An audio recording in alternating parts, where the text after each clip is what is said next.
Bonjour tout le monde et bienvenue sur Lab9 at Home. Mon nom est François. Je suis Apple Education Specialist chez Lab9 et aussi Sales Account Manager chez Lab9 aussi bien sûr. J'ai moi-même aussi donné cours pendant 15 ans à Blankenberg en secondaire. Depuis 2013 à peu près, je donne régulièrement des ateliers iPad dans la région flamande et parfois aussi dans la région francophone et à l'étranger aussi. En 2018, je suis devenu Apple Professional Learning Specialist. Ceci est le 3e webinaire d'une série qui aura lieu presque chaque semaine jusqu'aux vacances d'été. Les 2 dernières semaines, nous avons parlé de la création d'exercices et d'évaluation avec BookWidgets et la création d'une page web avec Adobe Spark Pages. Le thème d'aujourd'hui, créer une capsule pédagogique à l'aide de Clips. Cette semaine, nous avons fait appel à Abdelhamid Kassoul. Abdel est enseignant de maths à l'Athénée royal de la Rive Gauche à Bruxelles et aussi formateur spécialisé en pédagogie numérique. Il est également responsable du projet numérique de son école, dont il gère aussi le site web. Comme Apple Professional Learning Specialist depuis 2019, il crée des plans de formation professionnelle et du coaching adapté aux objectifs pédagogiques des écoles aux besoins de son expertise. Abdel est passionné par les nouvelles technologies depuis son enfance. Nous avons présent ici aussi mon collègue Christophe Delbar, qui est lui aussi Account Manager chez Lab9, et Zeno, qui est responsable marketing dans notre entreprise. Ils pourront répondre à vos questions dans le chat box. Merci pour votre aide, Christophe et Zeno. À la fin du webinaire, on aura un peu de temps pour poser des questions à Abdel. Abdel, la parole est à toi. Bonjour tout le monde, j'espère qu'on m'entend bien. Tout le monde m'entend? On peut commencer alors? Oui, nickel. Bon, comme l'a dit François, je m'appelle Kassoul Abdelhamid, enseignant et formateur spécialisé en pédagogie numérique. Je ne vais pas m'attarder sur ma présentation vu que François vient de le faire. Donc on va commencer directement dans le vif du sujet. Donc comme on l'a dit précédemment, aujourd'hui on va principalement parler de l'application Clips. Mais avant de rentrer dans les détails de l'application et voir comment l'utiliser, on va d'abord voir pourquoi il est important d'utiliser la vidéo en tant qu'outil pédagogique. D'accord? Donc voici le plan du webinaire qu'on va voir aujourd'hui. On va voir pourquoi utiliser la vidéo. Ensuite, je vais vous montrer un exemple de vidéo pédagogique que j'ai réalisé à l'aide de cette même application. Ensuite, je vais vous présenter l'application Clips ainsi que son interface. Ensuite, on va créer ensemble une capsule vidéo et pour finir, on va partager cette vidéo sur Internet. Bien. Donc la vidéo a beaucoup d'avantages par rapport à un cours dit classique. Donc premièrement, la vidéo, l'un de ses grands avantages, c'est que c'est accessible à tout moment. Si vos élèves veulent revoir la vidéo, ils peuvent l'avoir à n'importe quel moment, soit via leur smartphone, soit via leur ordinateur, quand ils le souhaitent. Un deuxième élément, c'est que ça permet de donner du sens à votre cours. Par exemple, il y a des choses qu'on ne sait pas montrer dans la réalité. Par exemple, je vais prendre un exemple du cours de sciences. Si je veux montrer par exemple des atomes, c'est impossible de le faire physiquement. Donc, qu'est-ce qu'on peut faire? On peut réaliser une vidéo pour montrer ces atomes-là, par exemple. Un autre désavantage de la vidéo, c'est que si vous donnez à un élève le choix entre regarder une vidéo ou de lire un livre ou de lire de la théorie, forcément, il va choisir la vidéo. Donc, la vidéo est un facteur de motivation chez les élèves. Et puis, ça permet également de soutenir et d'améliorer l'apprentissage avant, pendant et après le cours. Vous allez me dire comment je vais améliorer et soutenir mon cours avant même que je donne ce cours. Eh bien, on appelle ça la classe inversée. C'est-à-dire que vous allez, au lieu de donner la théorie directement à vos élèves en classe, vous allez préparer une vidéo, vous allez l'envoyer à vos élèves et vous allez leur demander de vous poser les questions avant que vous n'arriviez en classe. Ça va permettre de ne pas perdre son temps et de ne pas s'attarder à réexpliquer la théorie si tout le monde l'a compris et d'aller directement à l'essentiel et de répondre à ce qui ne va pas. Donc, Donc c'est très intéressant à ce niveau-là. Et puis pendant le cours, vous pouvez par exemple demander à vos élèves de réaliser des vidéos pour être sûr qu'ils ont bien assimilé la matière, qu'ils ont bien compris ce que vous leur avez demandé. Et puis moi, ce que je fais avec mes élèves, par exemple, c'est qu'à la fin de l'année, chaque élève est responsable de faire le résumé d'une partie du cours. Et puis, je vérifie les vidéos et puis je le partage à l'ensemble de la classe. Et comment soutenir et améliorer son apprentissage grâce à la vidéo après le cours? Ben, supposons qu'un de vos élèves vous pose une question en fin de cours, en fin de session. Malheureusement, vous n'allez pas avoir le temps de lui répondre. Donc, ce que vous pouvez faire, c'est de réaliser une petite capsule vidéo pour répondre à sa question. Non seulement ça va permettre de faire un résumé, une synthèse du cours, et en plus, il y a certains élèves qui n'osent pas poser les questions en classe, et puis ben, ça va leur permettre d'avoir la réponse aux questions même avant qu'ils les posent. Maintenant qu'on a vu pourquoi c'est important et pourquoi c'est intéressant de créer des vidéos, on va voir comment réaliser des vidéos pédagogiques efficaces. Donc pour ça, je vais vous donner 3 éléments clés qu'il faut absolument respecter pour que votre vidéo soit une vidéo efficace. Donc premièrement, comme vous pouvez le voir, on va parler de la charge cognitive, ensuite de la motivation des étudiants et enfin la promotion de l'apprentissage actif. Donc pour parler de la charge cognitive, vous savez que nos élèves sont assez limités en termes de concentration, tout comme nous d'ailleurs, hein. On ne peut pas rester concentré super longtemps. Super longtemps. Donc, quand vous allez réaliser votre vidéo, il faut absolument aller directement à l'essentiel. Ce n'est pas parce que vous ne faites pas la vidéo dans votre classe ou avec vos élèves qu'il faut commencer à parler des choses que vous n'auriez pas fait en temps normal. Le fait de rajouter des éléments qui sont superflus, ça va induire que l'élève ne va pas mémoriser ce que vous voulez qu'il mémorise correctement. Par exemple, si je vais prendre un exemple, je parle par exemple des mathématiques et puis je me retrouve à un moment de parler, je sais pas, des océans ou quelque chose que je n'aurais pas fait dans le programme où je vais un peu plus loin. Le problème, c'est que les élèves vont avoir du mal à accepter ça et en plus, la mémoire à long terme ne peut pas enregistrer beaucoup d'éléments. Donc, il faut vraiment aller droit au but. Donc, on a parlé également de la motivation et la participation active des étudiants. Donc, c'est quelque chose qu'il faut promouvoir. Donc, pour faire ça, qu'est-ce qu'on va faire? Je vais vous demander de réaliser des vidéos de maximum 6 minutes, ne pas dépasser ce temps-là, parce qu'au-delà de 6 minutes, les élèves ne vont plus être concentrés, ils vont plus vous suivre correctement. Donc, par contre, je vais vous montrer une petite astuce tout à l'heure pour, disons, remettre ce compteur à zéro. Une deuxième chose, c'est qu'il faut parler assez rapidement et avec enthousiasme. Ce que j'ai remarqué, c'est que beaucoup de professeurs se rendent sur Internet, vont voir des vidéos pédagogiques et ils essaient de copier le style de d'autres professeurs, par exemple. Et malheureusement, ils se disent que lorsqu'ils vont parler lentement, tout le monde va mieux les comprendre. Mais le problème, on va certainement mieux vous comprendre, c'est vrai, mais vous allez endormir les élèves, ils vont se lasser et ils vont peut-être pas regarder la vidéo jusqu'au bout. Quelque chose qui est important également, c'est d'utiliser le temps de la conversation. Pourquoi utiliser le temps de la conversation?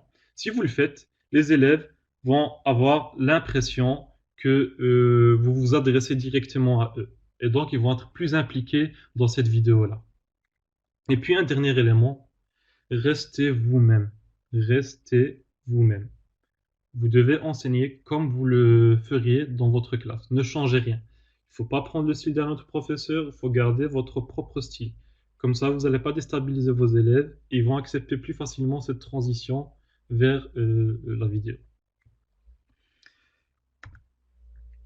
Bien, je vous ai dit également que la vidéo peut aider à promouvoir l'apprentissage actif, mais le souci, c'est que la vidéo en soi, visionner des vidéos, c'est une activité d'apprentissage passif, c'est-à-dire que l'étudiant est devant son écran, il regarde la vidéo, mais il n'interagit pas, il ne fait rien.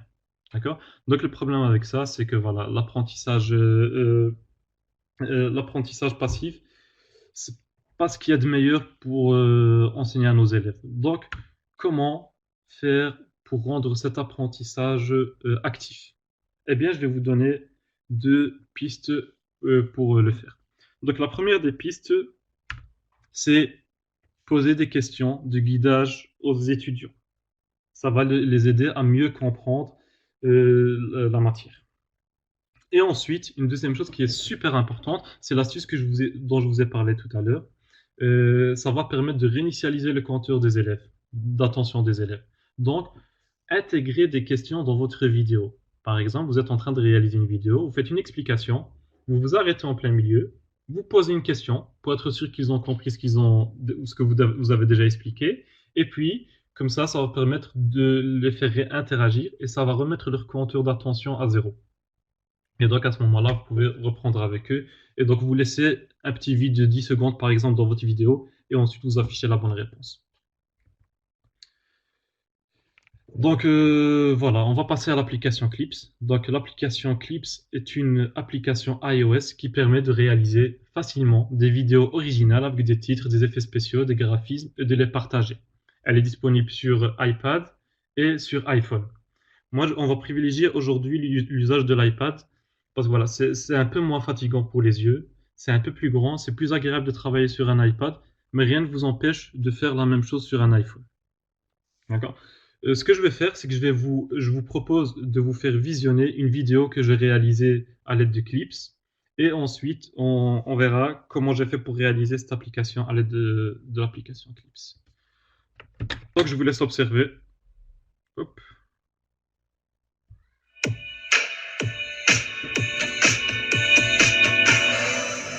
Bonjour, aujourd'hui on va apprendre pourquoi il est important d'utiliser les vidéos pour réaliser du contenu pédagogique.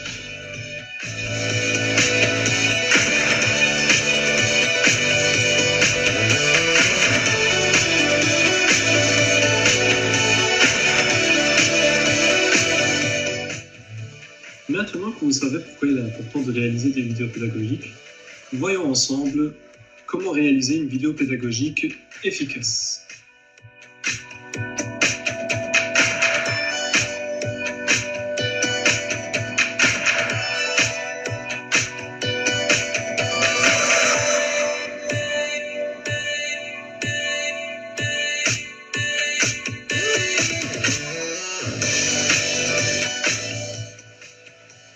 Pour promouvoir la motivation et la participation active des étudiants, je vous conseille de parler rapidement et avec enthousiasme. Une durée maximale de la vidéo qui ne dépasse pas les 6 minutes. Utilisez le temps de la conversation et pour finir, enseignez comme vous enseignez en classe. Et restez vous-même. Donc voilà. Est-ce que tout le monde a pu voir la vidéo correctement? Oui, parfait. Donc, maintenant que vous avez vu une vidéo que j'ai réalisée à l'aide de l'application Clips, je vais vous donner quelques conseils pour faire une bonne vidéo pédagogique. D'abord, moi j'utilise en tout cas le support que vous voyez ici à gauche. Je le dépose sur mon bureau et je fais mes vidéos. Cependant, si vous voulez par exemple réaliser une vidéo où vous êtes debout, je vous conseille d'acheter à ce moment-là plutôt un trépied télescopique. D'accord? Ça vous permettra de lâcher votre iPad et de faire vos explications. Maintenant, quelque chose qui est important également, c'est le son pendant les vidéos. Si vous avez un son qui est désagréable, c'est pas chouette de voir une vidéo avec un son très désagréable. Donc, ce que je vous conseille, c'est soit d'utiliser le son de vos écouteurs, d'accord? Et si vous voulez être un peu plus discret, vous pouvez également utiliser les Apple AirPods, d'accord? Ou si vous en avez les moyens, vous pouvez évidemment acheter un microphone qui est spécialement dédié aux iPads. Donc, premièrement, je vais vous demander de retourner votre tablette et de la prendre dans l'autre sens. Parce que l'application Clips ne s'utilise pas dans ce sens-là. Il faut absolument mettre votre iPad de manière verticale. Pour ceux qui n'ont pas encore l'application Clips, il suffit de vous rendre dans l'Apple Store. Vous cliquez dessus. Vous allez dans le bouton Recherche. Et ensuite, dans la barre de recherche, vous notez Clips. Voilà, c'est le premier. Je le sélectionne. Ensuite, je vais cliquer sur l'application Clips. Et là, si l'application est déjà installée, il va vous proposer de l'ouvrir directement. Si elle n'est pas installée, il va vous proposer de l'installer. Si elle est déjà installée, qu'il y a une version plus ancienne, il va vous proposer de la mettre à jour. Je vous conseille vraiment de mettre votre application à jour le plus souvent possible. Parce que par exemple, dans la dernière version de Clips, appelle à rajouter l'utilisation du trackpad et du clavier. Ça peut être utile lorsque vous voulez faire des découpages précis de vos clips. Donc, maintenant, on va passer directement à l'interface de Clips. Une fois que vous avez cliqué sur Ouvrir, vous allez arriver sur cette interface-là. D'accord? Comme vous pouvez le voir, il y a plusieurs boutons, etc. Je vais tous vous les expliquer un à un. Donc, en haut de l'application Clips, vous avez 4 icônes. À gauche, vous avez l'icône Projet. C'est le bouton Projet. Quand vous cliquez dessus, Clips va vous proposer soit de créer un nouveau Clips, d'accord, créer un nouveau, soit vous pouvez visualiser les clips que vous avez déjà sur votre iPad. Le second bouton, c'est le bouton Flash. Comme lorsque vous prenez des photos, on va vous proposer 3 modes. Soit le mode automatique qui active le flash si il trouve que c'est nécessaire. Il y a le bouton activer en permanence et il y a le bouton qui est désactivé. Si vous avez une bonne luminosité chez vous, je vous conseille de désactiver le flash. Vous avez le troisième bouton qui est simplement retourner la caméra pour afficher la caméra frontale ou la caméra arrière. Ensuite, le quatrième bouton, c'est le bouton ajouter un fond musical. Apple vous propose soit de rajouter de la musique directement depuis une base de données qui met à votre disposition gratuitement, et ce sont des musiques gratuites, c'est-à-dire libres de droit. Vous n'aurez pas de souci si vous les publiez sur YouTube ou Vimeo. Et je vous donnerai aussi également par la suite, si vous voulez avoir d'autres musiques qui sont libres, je vais vous donner un lien et un site pour pouvoir télécharger des vidéos qui sont libres. Vous pouvez également rajouter de la musique qui est à vous. Donc voilà, donc si avec le lien que je vais vous donner, vous pourrez télécharger les musiques et les rajouter directement. Et malheureusement, vous ne pouvez pas rajouter de la musique, par exemple, depuis Apple Music, parce que ce sont des contenus qui sont privés et que voilà, on n'a pas les droits dessus. Sur la partie inférieure de Clips, vous allez avoir également plusieurs boutons. Premièrement, le premier bouton que vous allez voir, c'est le bouton Scène. Le bouton Scène, ça va vous permettre quoi? Ça va vous permettre de vous incruster dans un décor. Je vous le montrerai tout à l'heure. Donc, ça vous permet de vous incruster, par exemple, dans un laboratoire d'un savant fou, dans la scène d'ouverture des Indestructibles 2. Voilà, il y a tout un tas de séries de scènes dans lesquelles vous pouvez vous intégrer. Malheureusement, ce n'est pas disponible dans tous les appareils. Il faut que votre appareil, soit vous avez un iPhone, soit vous devez utiliser un iPad Pro. À ce moment-là, vous pourrez vous déplacer en 360 degrés dans votre décor. Ensuite, vous avez le bouton caméra. Le bouton caméra va vous permettre simplement de filmer ou de prendre des photos. Donc, vous avez le gros bouton rouge qui est juste en dessous. Celui-ci va vous permettre de prendre une vidéo en restant appuyé dessus. Pour ceux qui ont l'habitude d'utiliser les réseaux sociaux comme par exemple Snapchat ou les stories dans Instagram par exemple, vous devez rester appuyé pour que votre vidéo s'enregistre. Ici, c'est le même principe. Une fois que vous allez relâcher votre main, le clip va arrêter d'enregistrer.